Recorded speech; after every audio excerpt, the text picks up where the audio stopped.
morning again. Hi, we're in the series called Hang On, and if you've been here with us, we're going through the book of Luke, and this section we're calling Hang On. And, you know, here's the problem with coming up with series for sections of the Bible is that sometimes, you know, the title fits, and I told you, if you were here with us before, you know that the series is about how we need to hang on in Jesus as much as we can, especially in times of turbulence.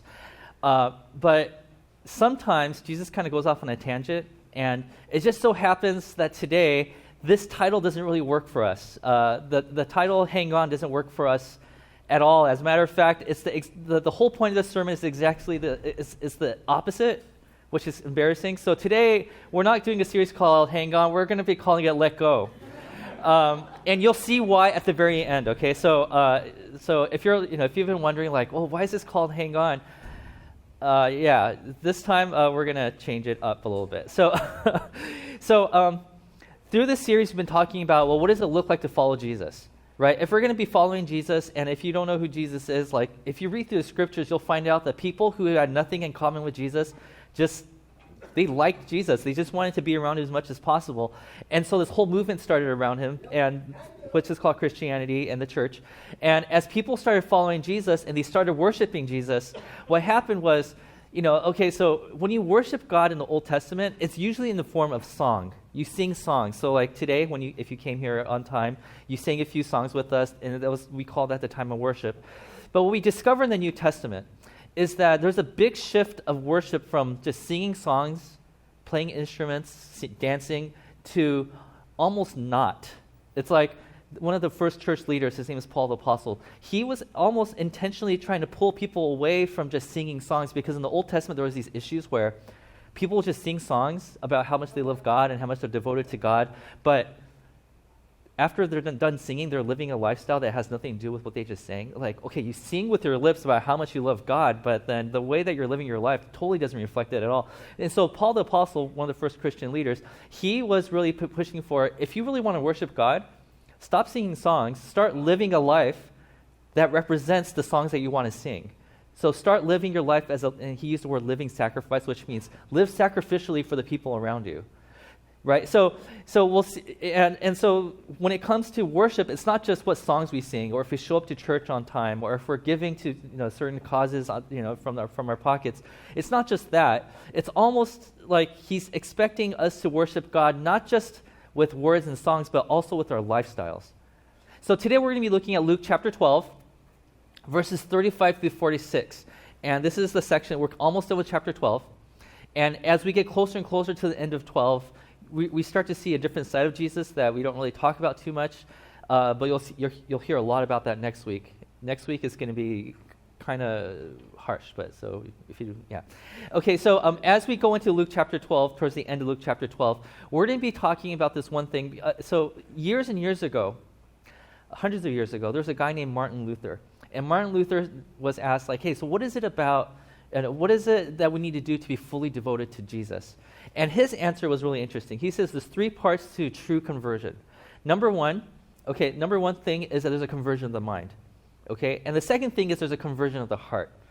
And almost jokingly, he said the third thing is there's a conversion of your wallet. And what he's saying is there's a lot of people out there who are willing to say, Jesus, I give you my life. I'm going to do everything I can to worship you. I'm going to do everything that you want me to do, but don't touch my stuff. Or like, in everything I think, I'm going to think about you, God. I'm going to do everything I can to just worship you with my mind, but don't touch my house. Don't touch my car. Don't touch my bank account. Right? And so today I want to talk about this. What does God want us to do, want me to do with my stuff? Right? Because when we think about following God, we're like, okay, I'll go to church on Sunday and I'll sing a few songs and I'll listen to this guy just talk for 30 minutes or so, and then I'm done, right? But we rarely think about, what are we supposed to do with our stuff? What does God want me to do with my stuff? And so Jesus talks about that in today's passage. So we're going to go straight into that, and Jesus is talking to his disciples, 12 of them in front of him, but around the 12 disciples, there's other people there, so there's like a big crowd he's teaching to. And this is how he starts. He says this, "Be dressed ready for service, and keep your lamps burning like servants waiting for their master to return from a wedding banquet, So there's two characters in this illustration. There's a servant and there's a master. So when that master comes back and knocks, they can immediately open the door for him. Okay, so he's painting this picture, and we'll make it more clear in a few minutes, okay, of a master and a servant. A servant is at home while the master is gone. Okay, so let's keep that in mind right now. And just so you know, weddings in the first century in Palestine area, we don't know how long it lasted. It usually lasts anywhere from a day to a week. So it could be a long wedding feast, and nobody knows how long. Usually the wedding feast ends when the wine runs out. So they're like, is the master home yet? It's like, nope. Like, they must have a lot of wine or people aren't drinking. So they're like, we don't know when he's going to come home. He might come back in the middle of the night. He might come back around noon. He might come back, at bedtime. He might come back, we don't know when he's coming back. But that's the thing, that's the nature of wedding feasts, is that you don't know when it's going to end. And so if you're a servant at home waiting for your master to come back, you want to make sure that you're ready to open the door for him when he knocks, whether if it's early in the morning, late at night, in the middle of the day, you don't know. So that's the setting, that's the scenario that Jesus is painting for us here, okay? Next verse. It will be good for those servants whose master finds them watching when he comes. Truly, I tell you, he will dress himself, he's talking about the master, he will dress himself to serve, will have them recline at the table, and will come and wait on them. Okay, so he says, if when the master comes home, the servants are found to be doing their job, if he's, right? He's like, then the master's going to do something really crazy. What he's going to do is he's going to have them recline at the table. He's going to put on his servant suit, and he's going to start serving them as if they are the master. What is Jesus trying to say here? Next verse. It will be good for those servants whose master finds them ready, even if he comes in the middle of the night or towards daybreak.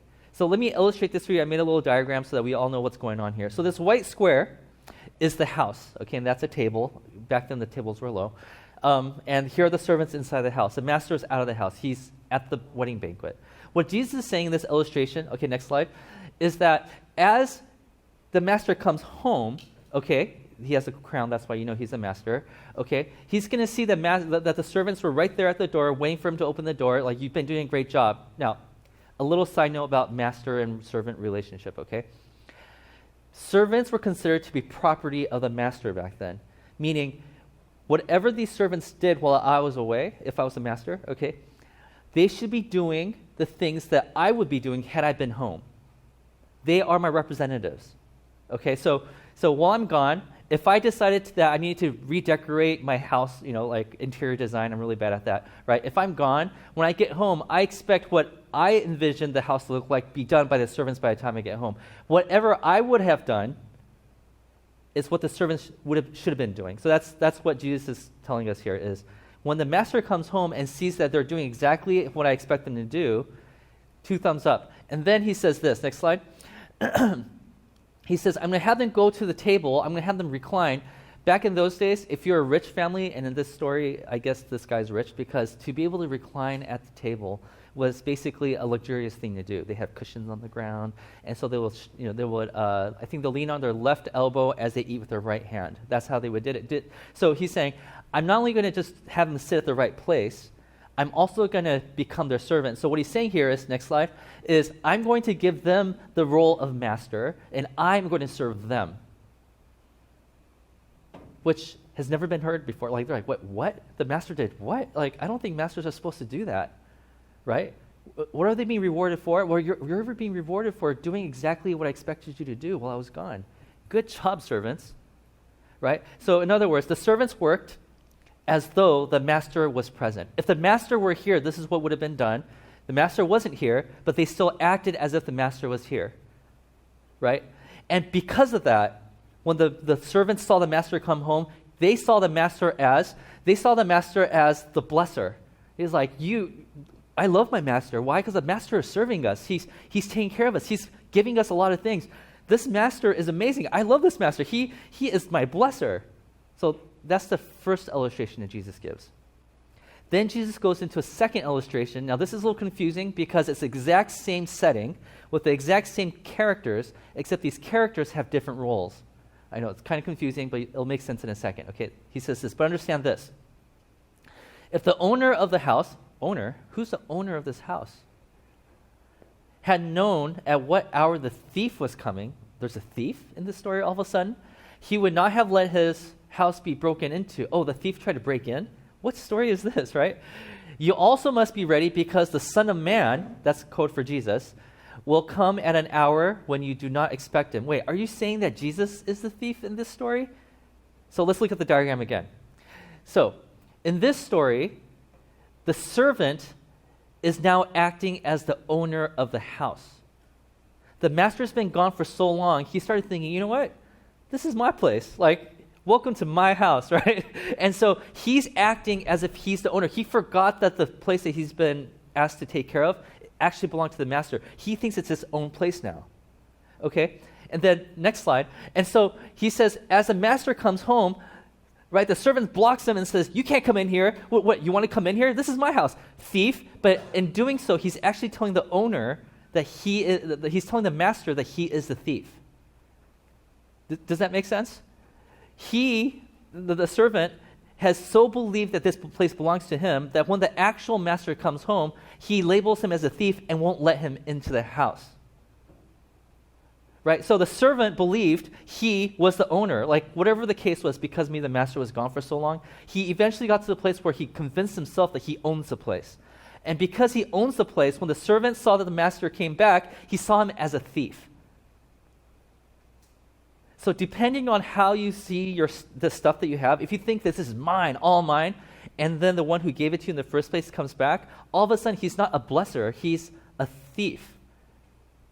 You see, this is one of the main themes of the book of Luke, is that God has given his stuff to us, right? So whatever you have, right, he's given it to us as gift. But for some reason, we ended up thinking it was all our stuff. And for that reason, when God comes into the picture and says, I want to use the stuff that I've given you to do some amazing things in this world, we shut him out because we don't want you to touch our stuff. Everything that we have is a gift. Okay? God gave me some skills, and because of these skills, I'm able to make money with it. And with the money that I have, I'm able to buy certain things. And with the stuff that I've bought, God comes in and says, okay, so I've given you skills, and you've made it into monetary gain. Okay, now with that, I have some amazing plans in a way that you're going to bless the world. And I'm like, no, this is my stuff. No, you can't take it. This is mine. Now, depending on how if I were to say, if I was a good Jew in this story, I would have been like, well, of course this is your stuff, Master. I'm waiting for you to come home. Go ahead and use it in the way you want. It's like, well, okay, Katz, I want you to go and bless the people who have needs. Like, okay.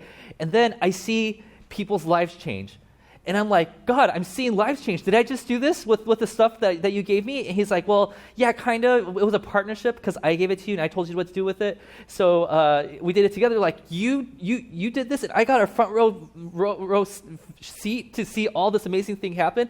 This is great, God. It's like you're blessing me. Like, I get to experience the blessings that you're pouring out. I get to be the first one to see something amazing happen because this stuff actually belonged to you.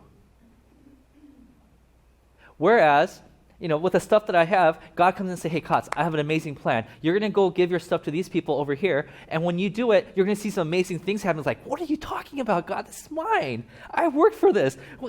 What you want to come and mess with my stuff? No. And I stiff-arm him. I don't want him to come into my life because I just want to hold on to my stuff, right? And so depending on how I view my stuff, Jesus says, you could view God as either a thief or a blesser.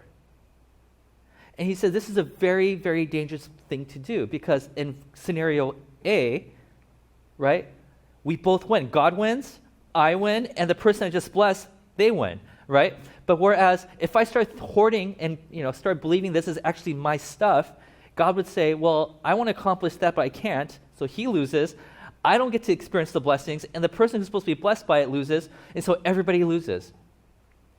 So hearing this, one of his oldest disciples, his name is Peter, asked Jesus this question. Lord, are you telling this parable to us or to everyone? Is this for me and my disciples and my guys right here, or is this for all of Israel to hear? Now, what he's asking here is really profound, because what Peter is doing in his brain at this point is he's saying, wait a minute, Jesus is here, and he's God. Okay, and I know God gave Israel this land. And now Jesus comes here, but the door keeps slamming in front of us. Nobody wants Jesus to, Jesus shows up in the temple. He says, this is my Father's house, right? And the people who work at the temple are like, Jesus, get out. We don't want you here, right? Or Jesus would show up and it says, hey, these are my people. And the people are like, get out. We don't want you here. These are my people. Don't even think about coming and messing with my people. So Peter is asking, are you telling this to us, the 12 disciples, or are you telling it to all of Israel? Because that's what history seems to be telling us. And Jesus is like, yeah, you're right. I have been stiff-armed by all these people who actually belong to me, right? But he's like, actually, you're right. This is actually a lesson for everybody, not just Israel, not just you. It's for everybody. Jesus continues. The Lord answered, who then is the faithful and wise manager? So he goes into illustration number 3 here. Again, same setting, same characters, different labels. Who then is faithful and wise manager, whom the master put in charge of his servants to give them their food allowance at the proper time? So what is he talking about here? So diagram time. Okay. So in this story, the master is like, I got to go. So let's just say he's going to another wedding banquet, right? But before he leaves, he says, because I have to go, I'm not just going to leave my servants here by themselves. I'm going to appoint one of my servants as the manager of the house. So what he does is, so So he's like, here's my crown. Okay, I got a vamoose. And he takes off. He says, so I just gave my, it's like, so now it's your job to be me here in my absence. Okay, so let's continue the story. It will be good for that servant whom the master finds doing so when he returns. Truly I tell you, he will put him in charge of all his possessions. So here he says, if the master comes back, or when the master comes back, and he sees this manager doing what he's supposed to do, then he'll be very happy. In other words, here's a diagram for that. When the master comes home, he sees, bink, that they're happy, right? And he says, good job. I put you in charge of these servants, now I'm going to put you in charge of everything, right? You were responsible with a few things, I'll put you as the person responsible for many things. He says, everybody wins when that happens. But then he gives the flip side of this story. He says, but suppose the servant says to himself, my master is taking a long time in coming. He's like, he hasn't been here in a long time. And so he begins to beat the other servants, both men and women, and to eat and drink and get drunk. Now, what's going on here? I mean, just because the master's been gone, he's like, nah, I've been waiting to beat up my servants. It's like, is that what's going on? So Jewish law back then had very strict rules on how to treat servants. None of which that said that you're allowed to beat them, okay? As a matter of fact, as Jews, they almost prided themselves in saying, we have servants, we have slaves, but we at least take good care of them. But the neighboring nations, the neighboring people, especially the Roman Empire who's taken over our land, they beat their own servants. So here, Jesus is painting a picture of a person, right, who's supposed to be a Jewish manager, who's acting like a Roman, who's acting like somebody who is not part of the Jewish circle. He's like, this. So as people are hearing this story, right, the people who are hearing this is like, oh, I thought this was a Jewish story, but it seems like this manager is actually not Jewish. He doesn't know God at all. He seems like a Roman, right? He's like, and he's getting drunk. Like, yeah, this does not sound like one of our guys, right? So this is the illustration for that. So the master comes home and he finds the servants all passed out because they got beaten down, right? And the master comes home and says, had I been here, this would not have happened, right? You, as my manager, you are a representation of me, but you're not representing me accurately at all. Like, you are acting like a Roman. Like, you're not acting like a good Jewish master. Like, what's going on here? Like, you're acting as if you don't even know who your master is. You're acting as if the master doesn't even exist, right? So Jesus continues this story. He says, the master of the servant will come on a day when he does not expect him, and at the hour he is not aware of, and he will cut him to pieces and assign him a place with the unbelievers. What's going on here, right? So, if you don't really do your research, you're going to think, so God's going to chop people up and throw them into the lake of fire. Like, that's probably what this verse means, right? No, okay. Okay, so this is a Jewish idiom, okay? Remember, Jewish people would never cut people up. There's one story in the Old Testament, the book of Judges, towards the end of the book, about a guy who cuts up this woman and sends her body parts to different parts of the world. Okay, but that's an example of what not to do. Okay, so it's not like, because it's in the Bible, we should do it. No. It's an example of what not to do. It's talking about how fallen the nation of Israel was. Anyways, The Greek word there for, cut him into pieces is actually one word in the Greek, which means to cut into two. So it doesn't necessarily mean pieces. But it means to cut into two. So like if somebody is beheaded, that would be the same word that they would use. And the Jews would never do that. But you know who would? The Roman Empire. They beheaded people all the time. They crucified people, they beheaded people. Actually, Paul the Apostle was beheaded. So so he's again referring to the people who are not part of the circle of people who believe in God. Okay, so he's saying, you know what you're doing? You're acting as if God does not exist. You're living your life like somebody else, right? In other words, if we abuse God's gifts, we are living as though God is absent. Though you might say with your lips, I worship God, I love God, I do all things for God. But he says, but when I look at the way you treat other people, when I see the way you use the gifts that God has given you, you're acting as if God isn't around at all. As a matter of fact, you're acting like you don't even know who he is. Because had he had been here, you would have treated them differently. So you're acting like God doesn't exist at all. So we went over 3 scenarios that Jesus just, he told us a story. Okay, so I'm going to give you a quick summary of what he's just talked about because it's important to see the bigger picture. So here he goes. When we act as the owner, okay, so he's saying, if you start acting like the stuff just belongs to you and it's not a gift from God, right, the first thing that happens is that we start to see God as a thief. God gave me something, and he's like, Kotz, hold on to that because I have an amazing plan. You're going to go use it in amazing ways one time in the future, right, in the future sometime, and that day comes. God's like, okay, Kotz, remember that thing I gave you, right? You remember the car? As a kid growing up, you thought you would never be able to afford a car, and then when you got your job, your parents are like, that job is never going to get you enough money to buy a car, right? And then one day you were able to afford a car, and you're like, thank you, Jesus, that one day, now I have a car. And now God knocks on your heart and says, Kotz, I need you to drive somebody somewhere. There's somebody in the hospital, and this person's trying to get to the hospital. Can you drive that person to the hospital? And you're like, but this is my car. I had plans for this baby, man. I was going to go to the beach and, roll down my window on my CRV and act like, I don't know, right? Right? And God's like, no, but remember, I gave you this stuff so you could use it for the betterment of the world. What are you talking about, Kotz? Like, no, stop telling me what to do with my stuff. You're acting like a thief. You're trying to take my stuff away from me.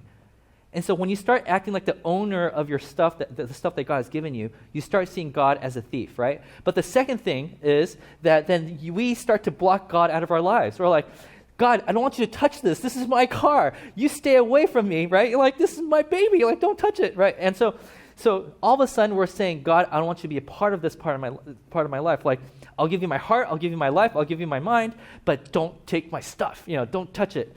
You could touch all the part of my life, like you have my relationships, you have my, whatever, but don't touch my car, okay. And then the third thing that happens is we invite chaos into our world. Like, we didn't let God touch it, and so it starts to decay, it starts to rot, it starts to become chaotic. And we're wondering why, and the answer is right there. It's because we're not letting God touch that area of our lives.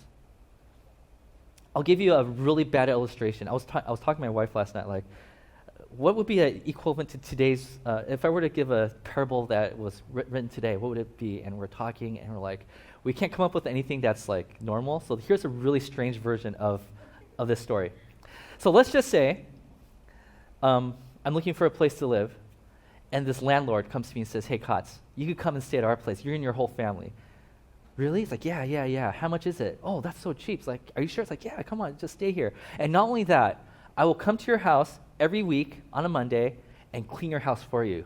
Oh, what an awesome deal, right? And so you move in, and we're sitting there, we're having great family time, and then I turn on Netflix, I'm binging every single episode of every show that everyone's talking about, and then my wife and I are enjoying our time, and then, my wife looks at me and says, hey, Kotz, you got something on your nose right there. So I grab my tissue, I wipe it, I crinkle it, I throw it at the trash can, and as always, I miss, right? It's because it's a lot lighter than you think. There's a lot of wind resistance. So the trash can's over there, but it ends right there. And we're like, should we pick it up? And like, it's okay. He's going to come next week and clean it up for us. I'm like, okay. And so Monday comes, and he comes and cleans it. I'm like, wow, that's great.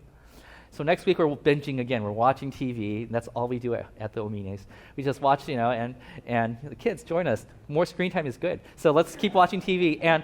And, again, Katsu got something on your nose, so I take my tissue, I wipe, and I toss, and I'm like, oh, right? And again, I take tissue and wipe my nose and toss. It's like, whoa, what just happened? A crumpled tissue, clump of the trash, right, landed on top of the other one, and I don't know how I did it. It's like, whoa, this is beautiful, right? And then I throw another one, and another one lands on top of it. It's like, whoa, this has never happened before. 3 crumpled tissue balls on top of each other. This is amazing. We're never going to touch it again. Monday comes, and we're like, Val's like, hey, Katz, when the landlord comes, he's going to clean that up. Like, oh, we don't want him to clean it up. This is perfect. Like, we don't want. So make sure that you don't open the door for the landlord. It's like, well, he has the key. Well, you need to push him away. So the landlord comes, right? And I'm going to say, hey, thanks for coming, but you cannot come inside today. Why? I'm here to clean your house. No, don't you come in because I just don't want you to come in. This is too embarrassing to talk about, so I'm not going to even tell you why you can't come in here. You cannot come in here today. Next week comes. And by now, I have like a pyramid. It's like a perfect pyramid. Like, how did I do that, right? All this tissue paper, how did this do? Like, it must be the Lord or whatever, right? And so the landlord comes like, with broom in hands, like, I'm here to clean your house. You're like, no, you can't come in here. And after a while, the landlord gets on my nerves. Like, this is my house. How dare this landlord think that he could just come in and do whatever he wants with my house? But then a year later, Val looks around and she's like, this house is a dump. Like, look, like there's cobwebs everywhere and there's stains on the wall and look at all the dust. There's the awesome pyramid right there, but still, like this, right? And she looks at me and says, how could we let this gotten so bad? And I look at her and says, I don't know. How did it get so bad? I don't know. But we all know what the answer is. It's because we didn't let the landlord come into my house, or to his house, right? To clean it up for us. It's basically by stiff-arming God at the door saying, you are a thief, I don't want you to come into my life. Obviously, my life is going to get chaotic in that area, because if you look at Genesis chapter 1, the world was desolate. It was so bad, right? God's Spirit comes upon the waters, and all of a sudden, out of chaos comes order. Wherever God is, there's order. Okay? But by pushing God away and saying, I don't want you to come into this part of my life, of course it's going to become more and more chaotic, right? Right? And so this is what Jesus is saying. He's saying, I came in here to make a difference in the world with the stuff that I've given you. So you can have front row seats at me working, and it's going to feel like I'm serving. It's like, this is just an amazing thing. If you just let me work my thing through you, you're going to see some amazing things. But everybody just stiff-armed God saying, I don't want you to come into this part of my life because this is my stuff. You are a thief.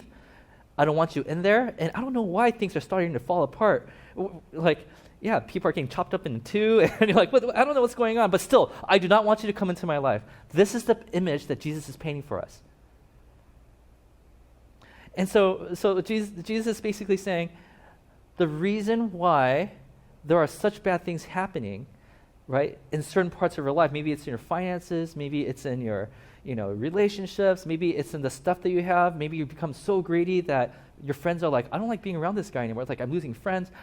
Whatever it is, and if you're wondering, why are things falling apart in my life? Jesus says, it's because you stiff-armed me from coming into that part of your life. And when I'm not part of that part, I'm not part of your life, right, that part is going to start to, it's going to get messy. I don't want you to come to my kids' life because I have a plan for them. And then the life starts to go crazy, and you're like, well, how come my kids' lives are so crazy? And God's like, well, you didn't let me into that part of your life. Now, when we read a passage like this, right, about how the master comes back and the servants aren't ready, or the servants are ready, a lot of Christians think, oh, this must be about the end times. This is about the future when, when Jesus is coming back, everybody look busy. I think a lot of people get this image when they read a passage like this. But 2,000 years ago, when this story was taught by Jesus, the original hearers, the Jewish people who heard these stories, they first thought, oh, this isn't about the end of the story. This is about every day of the story. Because they believed that every day God is trying to enter into our lives to make a difference in the world, right? It's not at the end of the story, at the end when the world, like whatever you believe about the end of the world, that's when Jesus is going to show up and do these things. He's saying, no, I've been doing these things every day of our lives. So today, God might want me to use my car in a certain way that's going to bless somebody. And tomorrow, God might want to come into my life and use my house for some way that God wants me to use that's going to make the world a better place. Maybe the day after that, God wants me to use my money or my phone or whatever. Maybe my family. God wants to use me, or He wants to use the extra time I have, or maybe some of the skills that I have. Whatever it is, every day, God is coming, the Master is coming and knocking at the door saying, hey, I have an idea for some of the things I've given you. Are you willing to participate with me? It's an everyday thing. Because they believed that every time God comes in and starts using the stuff that He's given us for His will, according to the way He wants to use it, we're bringing a little more of new creation into the midst of this old one. This broken world that we live in right now, every time God touches a part of our lives and uses us, we're making the world a little better. So the question that Jesus is probably asking us here is this: where do you see God's new creation breaking in? Oh, the other day, I was on lunch break and I had like 45 minutes to an hour. And so, and I thought God was asking me to use that hour to talk to somebody from a different cubicle. And when I did, that person just poured out his heart to me and said, oh, this is what I'm struggling with. Could you pray for me? And I prayed for that person. And all of a sudden I saw this glimmer of hope in the person's eye. I can't, God, you gave me the hour, I used it, and then I got to see something amazing happen. Wow, this is so great. I just saw new creation breaking into this old one. God, you gave me some extra money this week, and so I used it in the way that I thought you told me to use it, and I just saw something amazing. I just saw new creation breaking into this old one. Thank you, God. And God's like, hey, it's a partnership, man. I'm here to serve you. You're here to serve me. We work together. We do some amazing stuff, right? So the question is, how often do you see new creation breaking into your life? Do you see new creation breaking into your relationships, into your family? How often do you see that happen?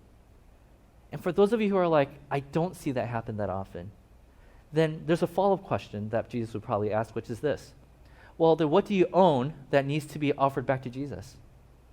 Maybe the reason we don't see new creation breaking in to the midst of this one right now is because we ended up owning the things that God's given us, saying, God's like, I want to use what you have to do something amazing. And you're like, nope, mine.